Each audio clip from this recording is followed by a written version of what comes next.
Guys, welcome to episode 69 of the Drag Driver Pete Show. And as you can see, you're not going to look at my beautiful face tonight. You're going to look out at drag racing that was happening. I don't know what they're checking on right now because I wasn't paying attention. I was talking to Eric White, the co-host there. Eric, let's hit the intro video and then get into this wild show we got going tonight.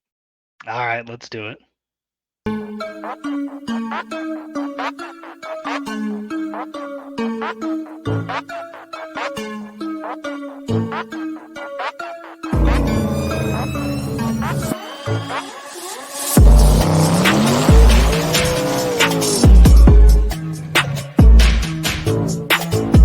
We're gonna pack things up and hit the road and try to make it the next day.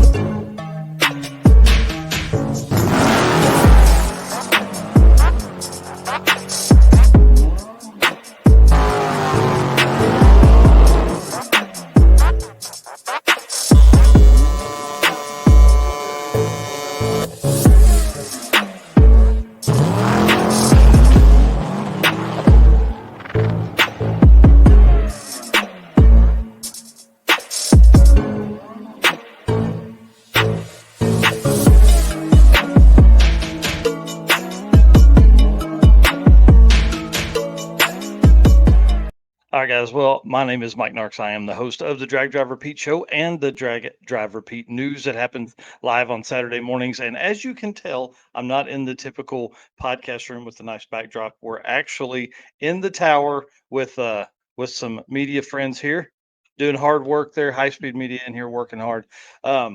It's been crazy. We're at Thunder Valley. We're halfway through the Rocky Mountain Race Week trip, but we're going to talk about all of that right after Eric introduces himself and we get into the show. All right, I am Eric White. I am the co-host of both the show and the news. Going through a lot of photos. I've been editing a lot of photos the past week Yep. between Six Summer and then what you've been sending over from Rocky Mountain Race Week. We've been posting a lot of photos to Drag Driver Pete, which is always fun. Yeah, it's been awesome. You've been working it diligently at home on albums and all that kind of stuff. And then I've probably taken 400 or 500 real style vertical videos that are going to be dropping. I drop them as often as I can, but I'm trying to spread them out across all the platforms. And man, it is Oh, pandemonium. I'll just a tell you lot this. of work. Yeah, it's I was telling some guys earlier, I'm on about 6 hours of sleep since Sunday morning. So it's been pretty intense the last 2 days. Last night didn't get to sleep till almost 5 a.m. and that's the way it goes. You drive a couple hours. Rocky Mountain is one of the coolest events because they race at night, and we were talking about this yesterday, I think actually with James, about how the day the racing gets better as the day moves on instead of kind of the other events like drag week or sick week, and you race in the morning, and that's typically when the air is the best. But if you miss that window or make a mistake, then you're making a pass in the heat of the day. Well, like we'll talk about with Brian Goldstone, they've made two passes at midnight basically this week so far, and that's been the passes they've been able to turn in. So kind of Yeah, awesome. they've What Summit Racing Speed Legacy began in 1968 as a one-man operation and is now the world's speed shop with four facilities and 200 plus catalog editions. Fueling your passions, they save you money, deliver fast, and offer top-notch customer service for more than 1,500 brands. Make sure to download the Summit Racing mobile app for easy access to speed parts. You can find them on Facebook, YouTube, TikTok, and Instagram, or on the On All Cylinders podcast for more automotive discussions. From humble origins to the social media lane, Summit Racing stands by your need for speed. And again, you can find everything summitracing.com. That's right. Well, tell us a little bit about this photo here. Oh man, listen. So if you're in Arlington or going to be anywhere close, you've got to stop by the store. The Arlington location is one of the coolest stores that's in there. So I met Red Hat Scotty there. He was going to look at some of the clearance section store, whatever you call that thing, in the back or scratch and dent, whatever. And so I thought, man, I'll just creep around in here and look. I didn't buy anything, but I should have. There was a lot of stuff there that was calling my name. Some of the Summit turbos, I think I need to maybe run twins on the old truck instead of just a big single. There you go. But great Yeah, store. it's pretty cool. I, It looks like a fun place to hang out for sure. Yeah, I think they have like I think it's set on like 65 degrees in there for when hot rodders are coming through there. They enjoy that AC. Yeah, yeah, that's awesome. And then before we get too far, again, as we always say, thank you guys, all the race car friends. I know a lot of them are probably at Rocky Mountain Race Week, so they're probably not able to watch tonight, but hopefully listen on the podcast, maybe on the drive to the next track or however. Hmm. And then, of course, we got to thank the sponsors, Summit Racing, Driven Racing Oil, Molly Motorsports, Car Change 3D, Howard's Cam, Performable Transmission, Sweet Patina Racing Junk, and WAF Racing, which wasn't on this picture, which we'll get to talk to a little bit later tonight. Hmm. Yep, I'm excited. And then Power Tube, where we're going to take this and edit it down and move it over. So, why gamble with performance or protection when you get proven results from Driven Racing Oil?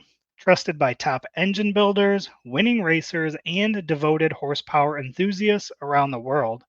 Driven takes legendary base oils, such as the ones from Bradford, Pennsylvania, which comprise their GP1 line. Then Driven boosts that superior base with state of the art additive packages. Driven's GP1 Nitro 70 not only provides anti wear protection, but can even shield cylinders from washout and fuel dilution caused by using methanol or nitro based fuels. Learn more about Driven Racing Oil by following them on Facebook and Instagram at Driven Racing Oil or shop now at drivenracingoil.com. I know that's So, so, uh, so I know we kind of you were talking a little bit about going different route stops. So what's been some of the cool route stops that you've been on so far this week? Yeah, definitely. I want to talk about that, but let's talk about Carl Steamy's comment here. He updates on the father son that were in the horrendous wreck earlier in the week. Um, Matt is doing good. Obviously, just broken leg, kind of banged up a little bit.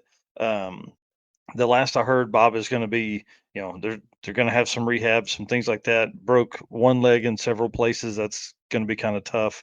And then they were keeping him for a few days. So, big shout out to Carlos Astor, who left the race to go get Matt's truck and trailer in Tulsa and go get the car. The police were going to release it to them so they could go ahead and get it back home.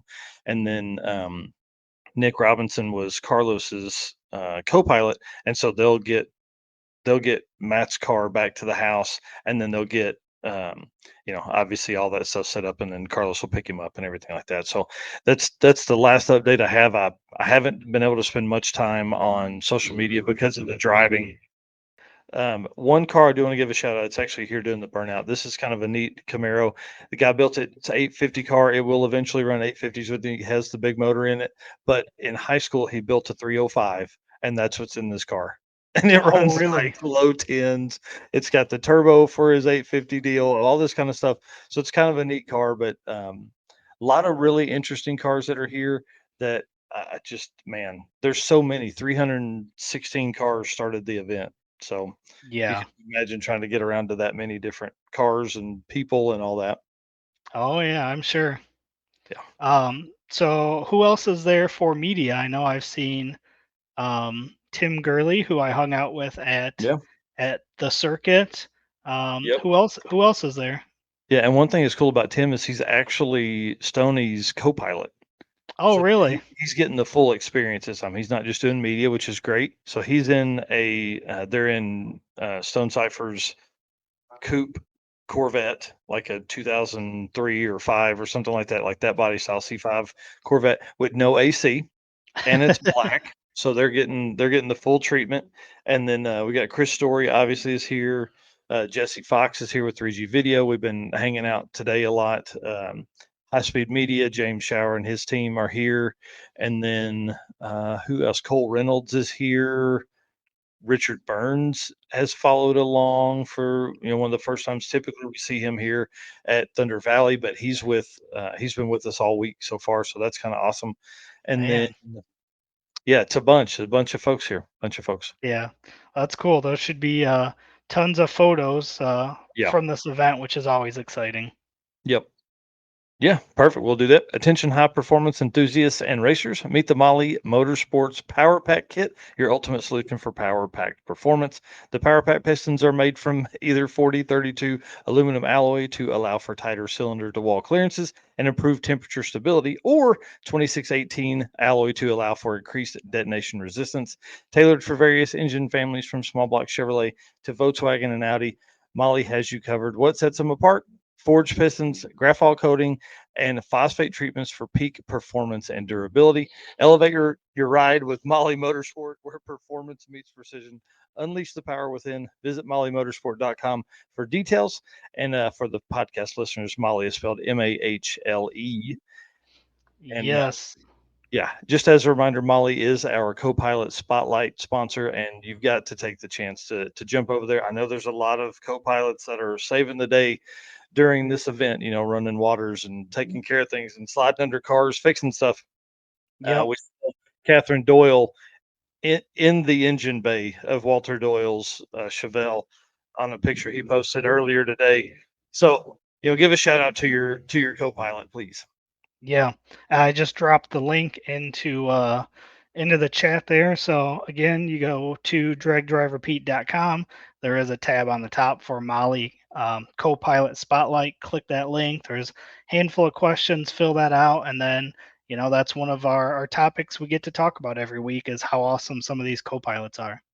You're the man. Hello, ladies and gentlemen. Harris from the Monoxide Podcast. Real quick, Howard's Cams was founded as a racing cam manufacturer almost 80 years ago when Howard Johansson created Howard's Power and Racing Equipment in 1945. Howard's Cams has always used on-track experience to design the most powerful designs, and today they have an even greater group of experienced racers in circle track, drag racing, road race, mud bog, and marine. They use all this input plus the most advanced computer software to design the most competitive race-winning products. From pioneers in drag racing and oval track to cutting-edge marine development, Howard's Cams is at the forefront of the industry. So make sure to reach out to our friend, Luke B, for your next valve train upgrade. There we go. How you doing, Chris? Good. How are you guys? Oh man, I'm We are sitting at good. an hour at a racetrack watching racing. I'm doing great. Yeah, it's been nearly 100 degrees all week here in Nashville, and it's hot not racing. So I can't imagine what you guys are going through. Been following on social media, and Yeah. that's pretty insane. Yeah, those guys have really been putting it to the test. I told them earlier, I don't know how they're doing it. To be honest, it would be too tough for me to be out there in a race car. I would have to be driving at night and then get to the track and just Uber to a hotel somewhere or something. Yeah, I don't. Kudos to those guys. I hate the guys hearing about the guys having trouble, but it's fun to follow along. I don't know that I'm ready for that level of drag and drive yet. It might be a year or so till I'm ready for this level of seriousness. for this level of heat. Yeah, because you've done several. You've done Jeff Kurtzer saying the Nashville hot chicken. Yep, there it is. Still recovering from the circuit, Mike. Yeah, I was going to say you've done the circuit. You've done Sick Week. That's actually where we met. And Drag Week the week before the year before, and Sick Week as co-pilot in 23. I guess that's kind of what got me really kind of hooked on the sport, going with my buddy as his co-pilot, and I just thought this is pretty cool. Yeah, anytime somebody participates in these, it really, I'm telling you, it's the best community that I've ever been involved in. I would agree. I've been doing Hot Rod Power Tour with a big group of friends for maybe five years or so. So been getting used to, getting a car ready for an old car, a hot rod for an old trip and or a long trip and dealing with overheating and the stresses that come with that. But the drag and drives are a level above. It's a good working vacation. That's for sure. Yeah, it's not a vacation at all. Like it's real work. But when you're done, you want to sign back up and go do another one. Yeah, absolutely. I'll be at 666 later this year. I would have loved to try to do 6 Summer, but they do a Hot Rod Power Tour and 6 Summer at the same time, I guess. So I couldn't abandon my buddies for Hot Rod Power Tour. That's been a long-standing thing. So maybe next year there'll be different weeks. Yeah, definitely. Well, let's talk about Power Tour for a minute and just kind of go through some stories of what you guys ran and what you drove and all that kind of stuff. So I'll show you the big fancy, I got my fancy camera here that I can rotate. So we finally got the old CUDA going. And if you successfully complete, yay is your prize, a cool metal sign for the garage. That's awesome. But no, I had a good time. It was, we made out well this year. It was 2 of the stops were close to home near Nashville, Bowling Green, Kentucky, and Nashville, Tennessee. So we kind of got to camp at home the first 2 days and had some pool parties with friends the first 2 days, and then we hit the road for to Louisville on Wednesday. And where do we go after that? Columbus on Thursday and Indianapolis on Friday. Oh, that's awesome. So it's like pretty close to your region, I would say. Yeah, not too bad. Round trip for me was about 1,200 miles for the whole thing, get home. So it was a good test. The CUDA has a new motor in it. It's been a 2-year kind of ups and downs drama with the Mopar there. So it's nice to get the new engine off the dyno a few weeks before Power Tour, get it in the car, debug it the best we could, and then hit the road. And it ran great. We beat on it. We horsed around. We kind of cruised with the guys from the Mopar Connection magazine. I don't know if you've ever – any Mopar guys might know who they are, but he's got a pretty rowdy 69 Charger, and another guy's got a 67 Belvedere. And, we had a good eclectic group of Mopars and GMs and stuff. And it was fun, hit roadside pubs, get some beers, watch the cars go by. It's good fun. Yeah. And did you guys, were you going to racetracks, and how many cars were there? Yeah, day one in Bowling Green, they had the track open, so you could run your cars, but it was, there's not really any prep. Everyone's on a street tire and it's nearly 100 degrees, so I didn't take the car down the track. But there's about 7,000 cars this year, so if you've got a car that can run good highway speeds, it's like a good rolling car show, because if you take the route, you can just blow by everybody and see everybody. But you get to these venues and they're just fields and fields of cars. But day 2 is at Nashville Super Speedway. They had a drift course and autocross set up, so guys could go out and do some autocross in their cars. Up in Louisville, I don't think there was any racing in Louisville. That was at a fairground. And then in Columbus was can't remember the name of the track, but it's where the Mopar Nationals are, and that's a drag strip. So they had racing up there in Columbus. And then Indianapolis, again, I'm terrible with track names, but it was at a drag strip as well, so you were able to get on the track there too. But it was pretty fun. Nothing. The worst thing I had happen to me was my trunk latch came loose. So I put the key in the trunk and I heard kerclunk, and I couldn't get at my trunk. So we had to pull the back seats out of the car and find the longest screwdriver we had and try to finagle the trunk open through my luggage and tools and stuff. One of the guys in our group was horsing around with us on the street and blew a belt off his car. So he lost and shredded a belt. So that's a bad day. Yeah, that's no fun. What's the power plant in the CUDA? It's a 408 small block Mopar, and it's ported by top end ported and cam designed by a local shop here that a buddy owns. But nice. Kind of trying to make a good balanced street strip car. We've taken about 200 pounds out of the front of the car and still keeping it a street car. Made about 560 horse on the dyno, and I'm hoping with me it weighs around maybe 3,300 pounds. Oh, that's awesome. That'll be a train. That should be rowdy. I think so. I really want to get it. Burnouts and ice cream? Yeah, it definitely does burnouts, and it's good to get an ice cream. I'd like to get it dialed in for 11.5s, and I think it'll do it. We throw people in the back seat all the time and stuff, and I don't really want to put a cage or a 6-point bar in it. So 11.5s will probably be what the car dials in for, maybe a couple hero runs here and there. But so in the meantime, I just want this Mopar to live. The old fire chicken over my shoulder has a small block Chevy in it that sat in a field for 30 years in the car, and it survived 3 drag and drives and 1 hot rod power tour, and you can't kill it. It ain't fast, but you can't kill it. Oh, right. And hey, consistent, and it makes the drives. That's what's up. That's where it's all. And makes loud noises, has side pipe. It's cool. Right. And so that's why we met, because you're working on the carburetor. So is the CUDA carbureted or is it fuel injected? They're both carbureted. Nice. KCL, keep carbs alive, right? Keep carbs alive. In my work life, I'm so connected to technology all the time, and I'm on the computer all day.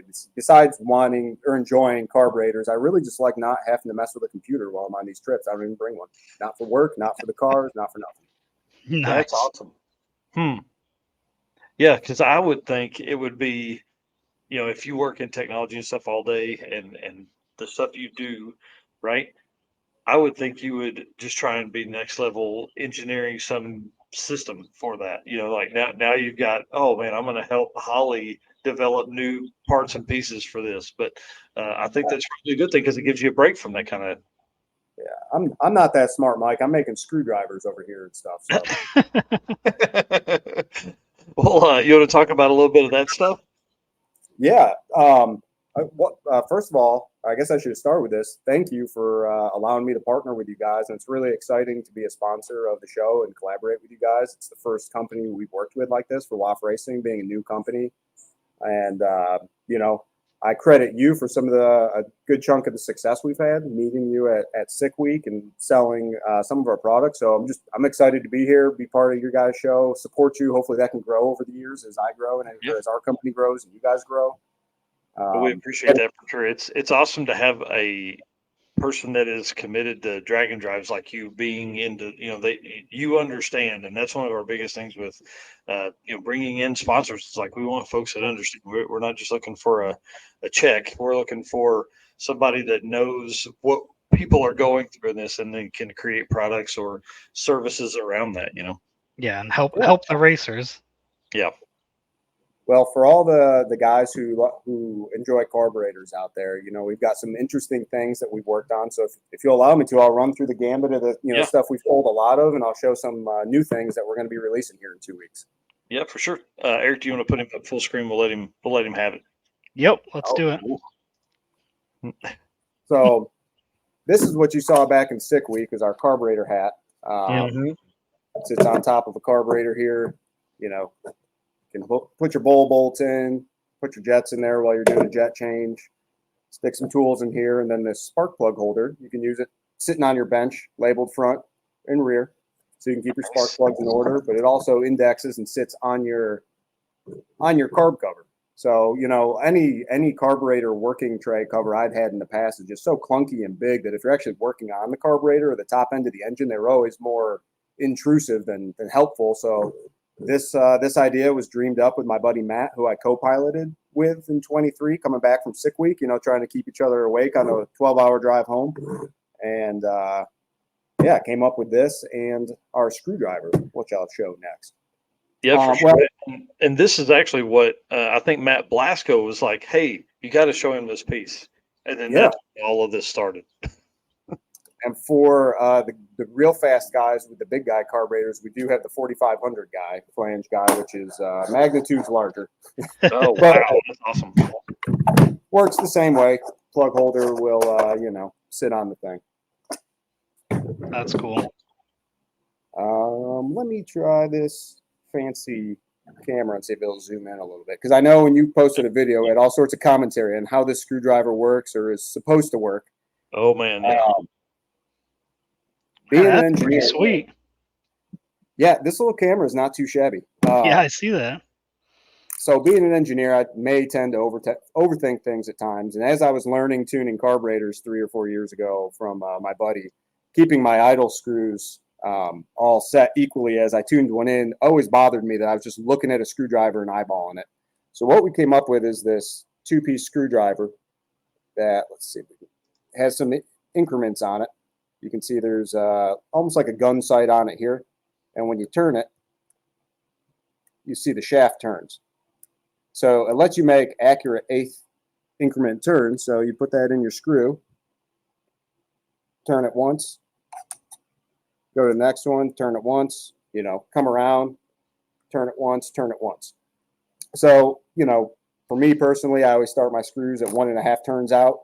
So there's 8 increments on this. So I'll click it out, 8 clicks is 1 revolution, and then 4 more would be 1.5. I do it on all 4 screws. And then I start and go in an 1/8 turn at a time on all my screws until I get that idle where it needs to be to make the car happy. That's awesome. Yeah, that's cool. Raj was the first guy to buy one of these at, I guess it was at Drag Week last year. I was just trying to give the things away to get feedback from people. And I met Raj in the parking lot. We ended up drinking some beer and talking, showed it to him. He said, I'll buy one. And I said, well, you can have it. He said, I'm a big boy. I can buy it. And then his buddy bought one too. So he was my first sale. That's and awesome.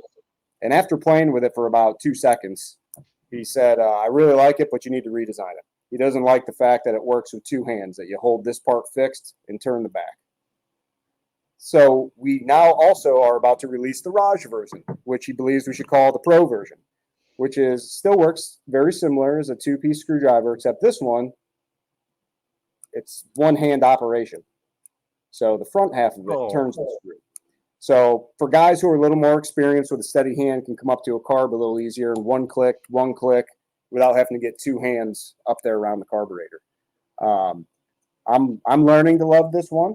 I still like using our original design, but I'm been using this one a lot lately. And that, as your hand gets steadier at tweaking these motors, but guys like Raj and serious racers who are making tweaks up at the line and doing stuff like that all the time, that's what they want. That's why we like feedback from folks. Is even though we may think we have a great idea, it's sometimes it's only kind of great, and the feedback makes it great. So. Yeah, and what I like about that is it gives you the opportunity to collect a bunch of data, right? Because that's where I get a little nerdy and stuff, is trying to figure out, hey, it ran this with this 4 clicks over here and 4.5 clicks over here, Yeah. So from that, Raj was actually at I think it's NMCA, correct me if I've got the wrong acronym, the race up in Bowling Green maybe 3 weeks ago.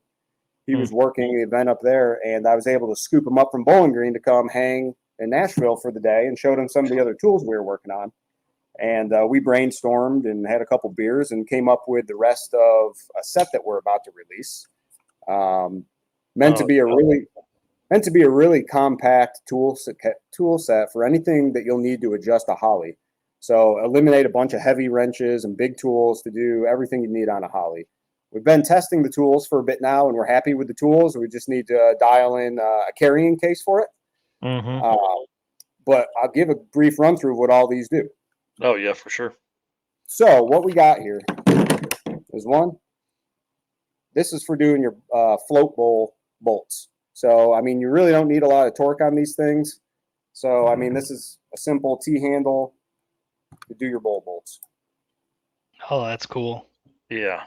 Nothing super fancy, but you don't need a ton of torque on these things. Anyone who's got an old carburetor that's been around the block probably has helicoils in it potentially, depending on guys overstripping them. So this is one of the guys, and you'll see he's very shiny at the top because we've learned that not all Hollies are created equal. Some have this bolt's a lot bigger, a lot closer to the fuel inlet than others, so it gave us the reason to add a lathe to the shop to turn these nut drivers down and get them to make sure they fit every Holly. Nice. So how many Hollies does your shelf include now? I think 6. 2, one in each car, and 4 random ones. This one got pulled out of I don't know where this came from. I think this came with the 70 Roadrunner I bought. Nice. It's all covered in crud, but it's good for demos. Yep. Other guy we got is a screwdriver that is meant for let me get it on screen, your squirter here, your accelerator pump nozzle. So it fits, which I know you can't see down in here, but guys who know Hollies know what I'm doing. Getting the squirter out of here. So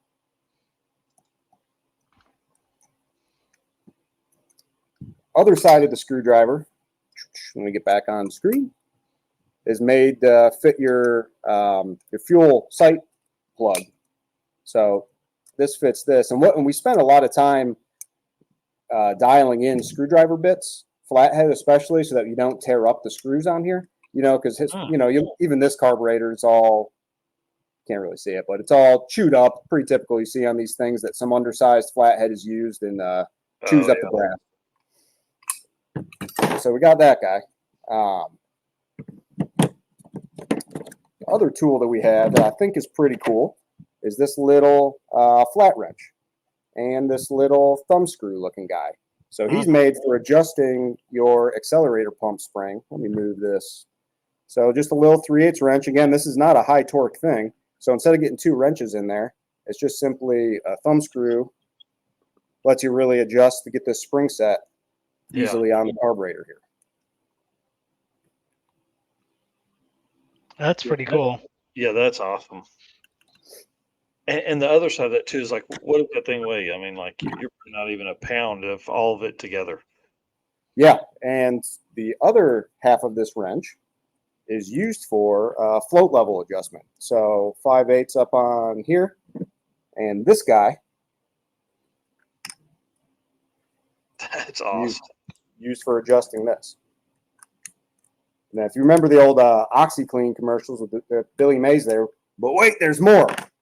The bottom of this guy is a square.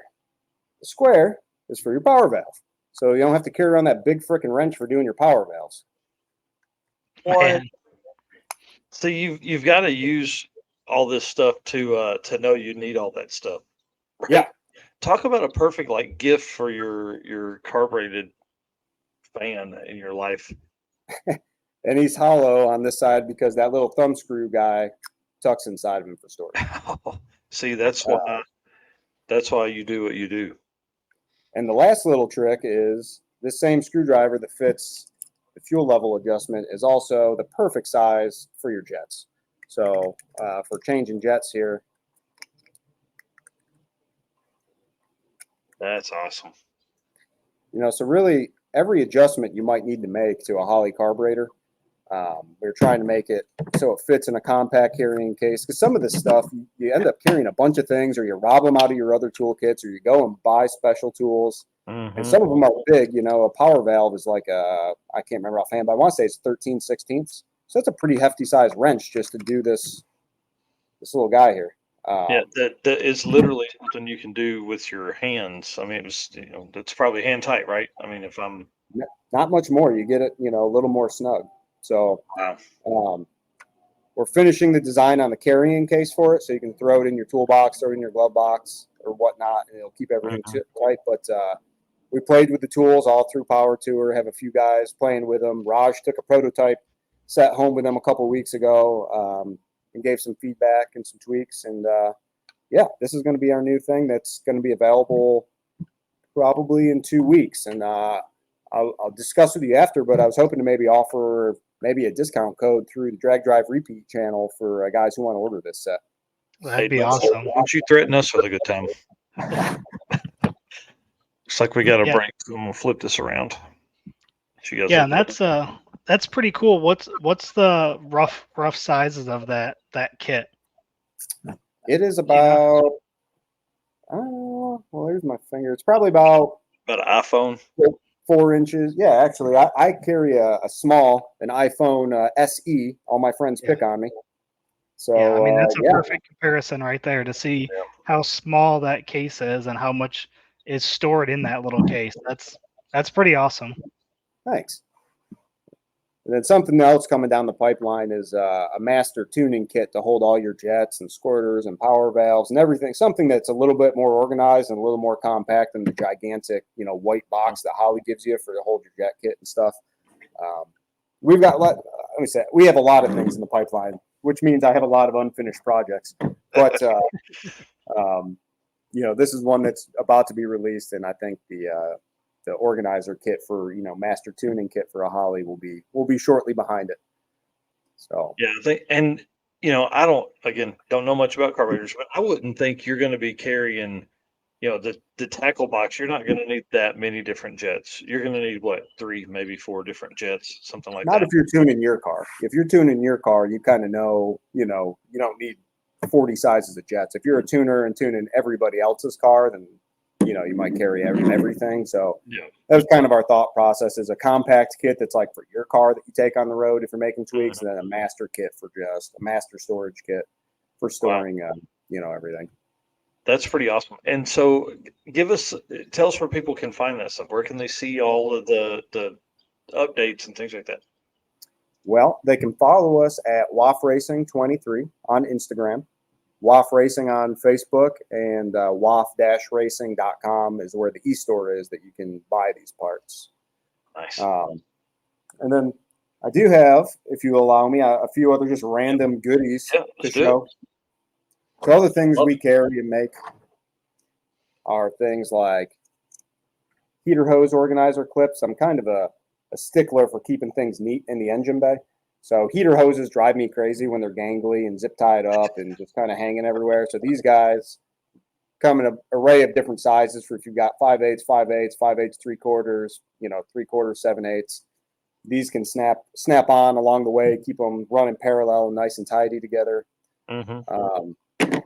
There's probably a million options for spark plug wire separators, but of course we like ours, and they're pretty cheap, and you can buy them a la carte, whatever you need. If you need 2 of them that are a 4-wire separator, and 3 of them that are a 3-wire, and 10 of them that are a 2-wire, they're pretty inexpensive. You can get them from our store and clip them all on. A lot of the other kind of stuff that we do is bracketry. We like dressing up cheap stuff. Like, you can get cheap aluminum catch cans and overflow coolant cans and things like that. But the bracketry that comes with them is just junk. It's always some sort of bent piece of metal with a big, ugly hose clamp. So, we sell these type of brackets that kind of have a hidden adjustment in them. I know it's kind of hard to see, and I'm spinning it around like crazy. But there's screws on the side right there. So that's your clamping mechanism to clamp it. You can bolt it, to your firewall, to your radiator support, whatever it may be. But we make brackets like this in various sizes that are, nice to hold any sort of cylindrical can that you may need to mount. And then, a lot of our parts are plastic and 3D printed, but we do metal manufacturing as well. This is a very specific coil mounting bracket for a Mopar small block trick flow intake manifold, because that's what's on that car. I was going to ask, how did that come about? Yeah, that intake has nowhere to mount a coil like my old intake did, so we designed something. But that that kind of speaks to most of us are engineers at heart. We're all racers, hot rod enthusiasts. We're into cars, bikes, and we have toys, and we use those toys and the technology to make things. So this started life by 3D scanning the intake manifold and the engine and making sure that things were going to fit the way we wanted. Then we designed this in the computer. Make the prototype and have it made and install it. And I bake these parts underneath the hood of that black on black Cuda and underneath the hot chicken over there. And we durability test this material very often on my own cars, and it's tough. It holds up, and it looks pretty decent. What kind of material is it? It's a nylon with chopped carbon fiber in it. So it doesn't start to deform or anything until about, I think, 340 degrees Fahrenheit.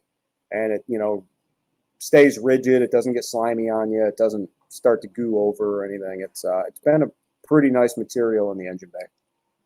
Very cool. Yeah, that's pretty awesome. I like that, and I like the thought of something that's pretty niche like that. I mean, I would think that's you're taking a small block Mopar, and then you're also cutting it down by another 70% of market share because of it's looking for a certain intake. But I think that's really cool, and like you have the ability to do that. Somebody has some ideas. We like to design quirky niche stuff.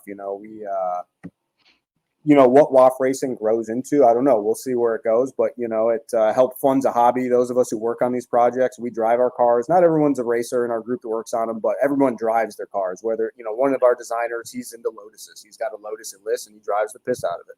He's not a drag racer, but he likes to get on the road track. I like to cruise my cars as much, or maybe even more than racing them. One of the other guys is just a tech guru that's into vintage motorcycles and stuff, but he's got good ideas and adds to the team. So we all like to use things and do things and are functional, hands-on kind of guys. There's another interesting one. Oh, yeah, definitely. Talk about this piece, because when we made the announcement, we had some shots of this, but this is pretty cool. Yeah, so Mike Turner, Drag and Drive guy, you probably know him with his Dart.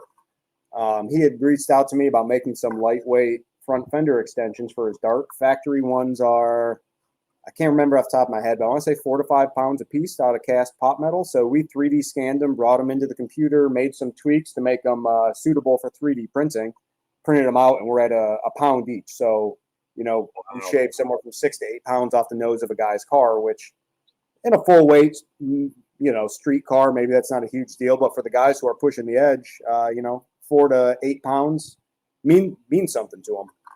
So, products like this are something that we work on for customers. Sometimes just one-off. Sometimes we'll bring them to our e-store. But, unique stuff for racers and hot rodders that are one-off that want something specific for their project are pretty fun. We may or may not. There's my mom. And I was just going to say, Mom. most of the stuff, most of the products on your site are fairly inexpensive. Like, people aren't going to spend a ton of money coming and buying these parts. So I think that's also good for people to know too. Like, I was just looking at the website here, the carb covers $40. Your screwdriver kits are $25. I mean, these are very affordable items for people to go pick up and stick in their drag and drive trailers or trunks. I appreciate that. It's always been discouraging to me when you see something interesting and then you want to go buy it and go, oh hell, it's not that interesting. I don't need it that much.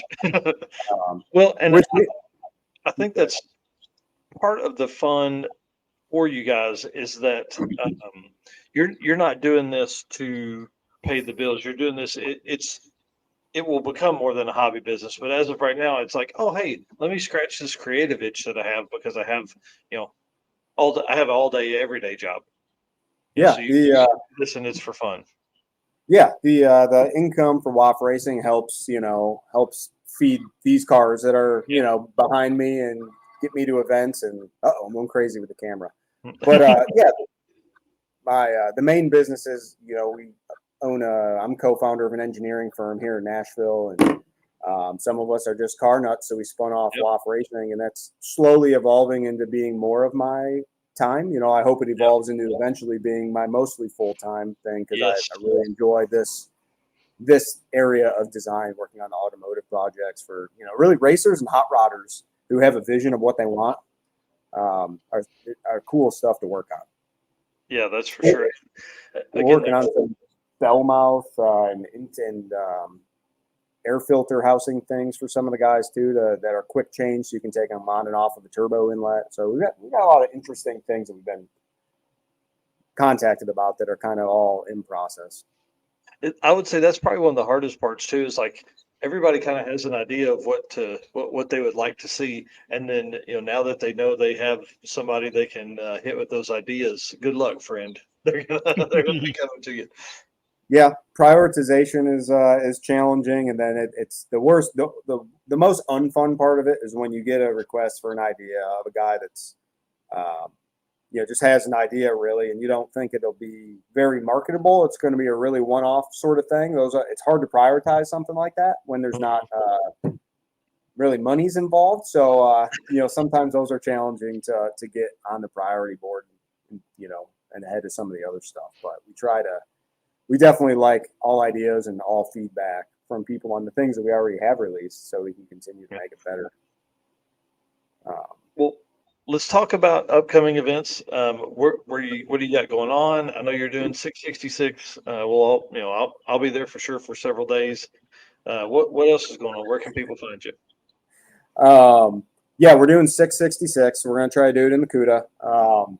I was supposed to do Midwest Drags, but I just don't have the time to get this car to the track before Midwest Drags is going to go. And it's honestly, July doesn't sound like it doesn't sound like a lot of fun either in the heat of July. And it's pool season and we have friends and family visiting. So we're going to forego Midwest Drags, unfortunately. But we will be at the Mopar Nationals in August. And then we're going to do Moparty this year in September in Bowling Green. And we're going to sign up for some of the race classes. And 666 prep, though, is the big one. Lily, my girlfriend who you met at the circuit, she's going to come along for it. So I'm excited about that, too. Fun. Yeah, what's the list there? I can see trailer hitch. Yeah, so I'm going to see if the car will stay cool with electric fans converted over. Our buddies at Mopar Connection just took a gear vendor overdrive off of one of their project cars after they TKX swapped the car. So we're getting a really good deal on a gear vendor. So gear vendor is going to go in it. We're going to start working on the design for the trailer hitch and the trailer. We've got some cutouts to install, and we've got to modify the mid pipes for the gear vendor. So we do the cutouts and the exhaust modifications all at once. We've got a shift light in there we need to hook up. We've got some super stock leaf springs to put on it, and I need to hook up the line lock that's in the car. It's plumbed, just not wired. Yeah. Doesn't sound like a huge list, but time goes pretty fast when you're getting ready for these events. Well, I mean, if you start looking like that's say that's an average of 1 or 2 nights per each one on that list. I mean, that's, Yeah. 15 nights there you're looking at. And it's not just, I mean, you've got WAF racing, you've got your day job, plus you've got that list. And Mike and I know all about what that's like. I mean, I started tearing my car apart, and I haven't touched it in like 2 weeks now after I got way far into it, and I'm like, oh, this won't take long. And same thing, it gets away from you quick. It does, and that's part of the reason. That's my dad. Yeah, that's one of the reasons too that I thought Midwest Drags was a little overzealous. Need to just focus on getting things done and getting this thing reliable. And it survived Hot Rod Power Tour, so that was a good first test. And just for cruising it and reliability wise. So I want to make sure she's good and comfy and everything works well for 666. I'm excited about all the fun stuff we can do together. I mean, obviously, your engineering side of your brain really makes me begin to look at things differently. Like, hey, what can we begin to, make or look at for the drag and drive community? What are parts and pieces that would make life easier for these guys and girls that are out here that are doing this? And, you're talking about the heat. I mean, it was 102 here at the track when I arrived with a feel like temperature of 110. So it's pretty intense out here. So yeah, I think you're probably making the right decision on maybe dodging one of the events for the week. I know you're gonna be at Mo Party and stuff like that. That'll still be warm. And what was the other event in August? The Mopar Nationals is Mopar up in August in Columbus. It's a good. That won't be bad. No, it'll be good swap meet. Good, for us Mopar nuts, it's a good place to see a lot of cool cars. And the other project car coming down the pipeline is a 70 Roadrunner basket case that I bought. So we'll probably be on the hunt for some parts and gonna try to do, like the social media thing and maybe keep a little bit of track of what we're doing with that car as we build it. But I'm horrible at the social media thing, so I'm trying. Yeah, we've had long conversations about that as well. And I think for folks like you, I think it's fun, and for folks that are out here in the world, like I don't know anything about Mopar stuff. So, I'm going to lean on you to learn a little bit that way. I'll try to do better. Michael texted me during Hot Rod Power Tour and said, "Hey man, I know you're probably out there having a good time and stuff, but what the heck? You haven't posted once on Facebook or Instagram or nothing. How am I supposed to help support you?" Yeah. Yeah, we love sharing sponsor posts, but yeah, we needed to see some of that content, man. Yeah, and we had the Summit guys with us keeping the hot rodders alive. Yeah, old Tommy there was taking care of everybody. I bought a couple parts for him from him while I was there, so it was good to catch up with him.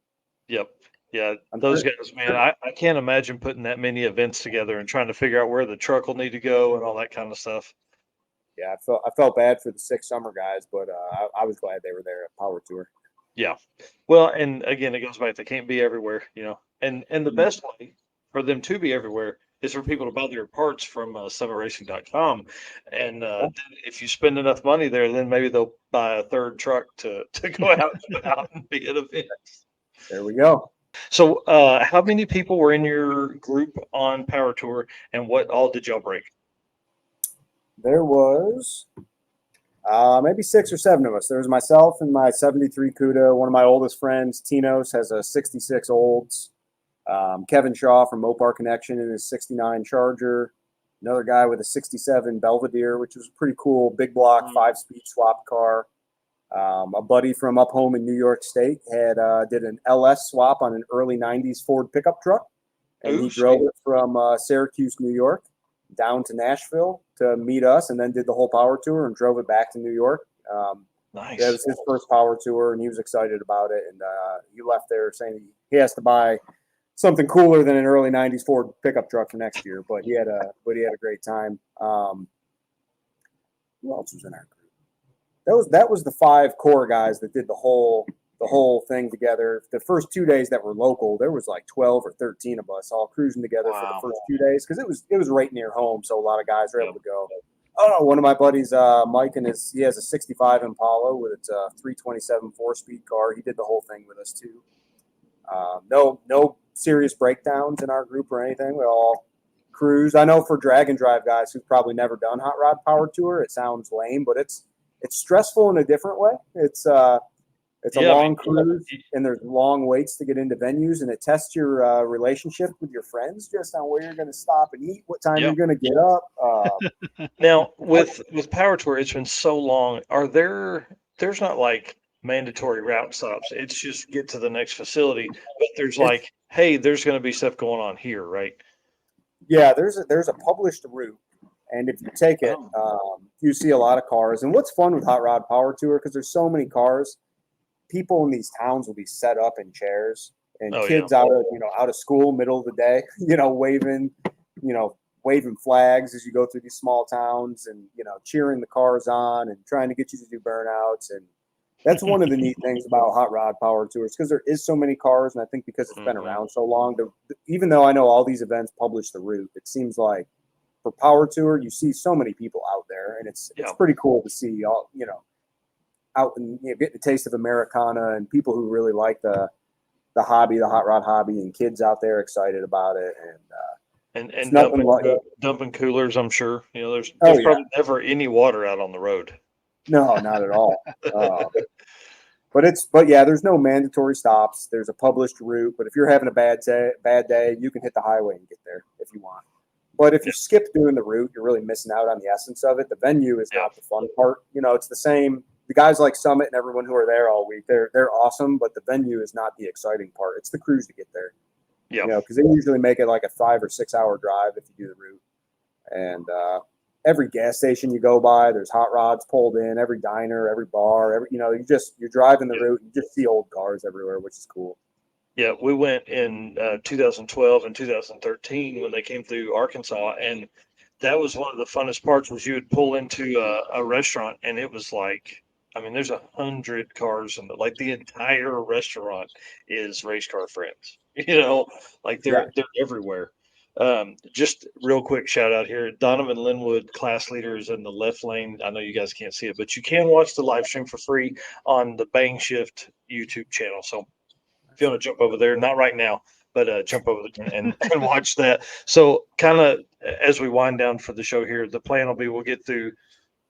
If Bryant Goldstone makes his run, we'll keep you guys on here, and then we'll go from there. But so as you move that many cars through, what is y'all's plan? Like, did you all convoy together? Did you, was somebody the leader? How does that work?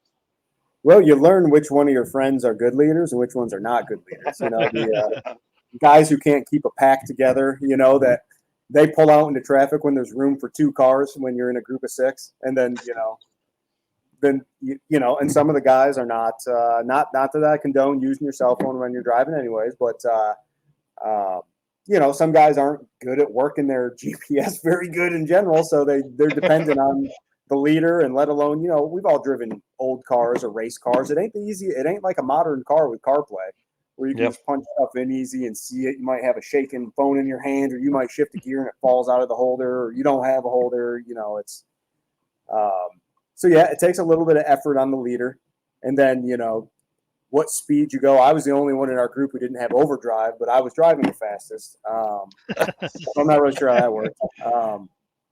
But even some of the guys with the older cars, they don't like to go over 70 or over 65, and so it's,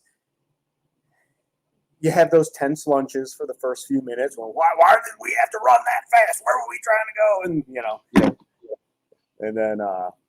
But it's a group. It's an effort to keep everyone together and keep everyone happy. You can't keep any group of 10 car guys together all happy, all wanting to do the same thing. No, that's for sure. So Jason Schaefer and like Reggie Moore, they're all hot rod guys, right? They have a group of 11 that are cruising together, and I can't imagine trying to keep that many guys together. Another big shout out for the class here. So Brad Thiessen, class leader here in the left lane, fixing to do a burnout here in front of us in Ultimate Radial. And then Jason King, longtime drag and drive racer in the right lane, currently, I think, like 4th place in Ultimate Radial as well. So I know you guys can't really see it because my little Amazon camera is really meant for like a desktop webcam, but I figure it's better to look at this stuff than look at me again. I dig it. Yeah, the Brad Thiessen's kind of a cool story. His son is his co-pilot. Usually his son's racing in this, but stepped into co-pilot this year for him and his dad. So it's kind of cool. He's having some troubles with some burnouts there too. Yeah, looks like it. Well, what haven't we talked about that we need to? Yeah, I don't know. Just about covered it. Well, listen, Chris, I want to say thank you for putting up with me, man. I know I'm probably hard to get along with sometimes, as far as like when I'm asking a whole bunch of dumb questions, but I do appreciate you being such being such a good friend and obviously partner to the brand too. That helps us a lot, and we're excited to really kind of after this event kick off what I'm hoping will be something that's fun. I want to do like a random spotlight as part of the WAF racing segment. And I think what I'm going to do is I'm going to assign a number to every racer that's completed a drag and drive. And on Mondays, I'm just going to random.org and pick a number. And then we're going to have like 5 or 8 questions that I'll send to that racer. And that'll be our spotlight, I think, because that way we have no idea what we're going to get into, all the stories we're going to learn, and we're going to have a bunch of fun. Is there a way where we can keep that like carb guys or prioritize the carb guys? Man, I don't know. Maybe.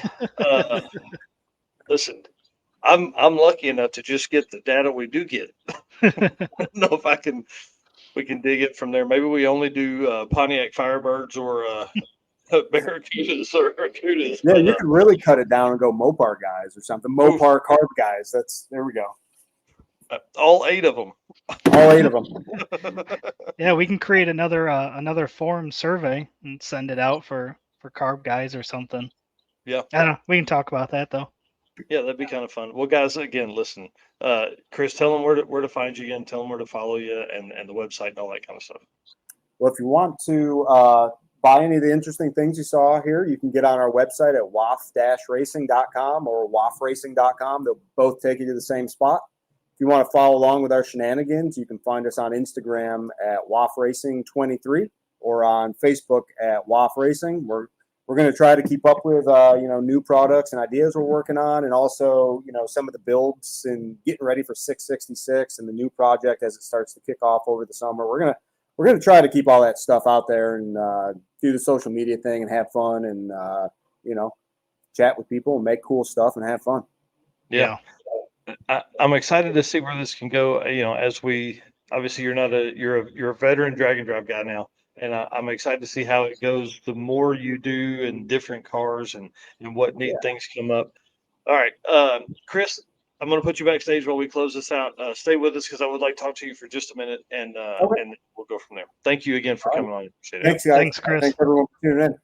I want to say thanks to you, Eric, for editing all these videos, or all the photos. I'm working diligently trying to get through a lot of the reels and posts and stuff like that through the next couple days. I think maybe I'll have a little bit of time to do that. But guys, thank you everybody out there. I mean, it's really been, I really probably do have 6 hours of sleep since Sunday morning at 6 a.m. So it's been pretty tough, and it's going to be hard tonight to get in that car and drive. But hopefully I can make it till, if I can get to Missouri, I think I'll probably grab me a hotel room somewhere in Joplin or something like that. And, stay there for 3 or 4 hours and then jump up and make the last little run into to St. Louis. So again, if you follow that stuff, Midwest Drag Race Series is where we'll be posting all that, and everything else you're going to see is right here where you're watching it right now. If you'll send them out thanking our race car friends and sponsors, man, that'd be awesome. Yep. I was just getting ready to pull that up, but I lost it. 1 second. Where'd it go? All right, here we go. All right. Again, everybody that's been in the comments, that's been chatting. Thank you, race car friends. Everybody that's at the track right now. I know you guys aren't able to watch because you guys are making passes. So thank you. All of our race car friends, you guys help us keep moving forward on doing this every day.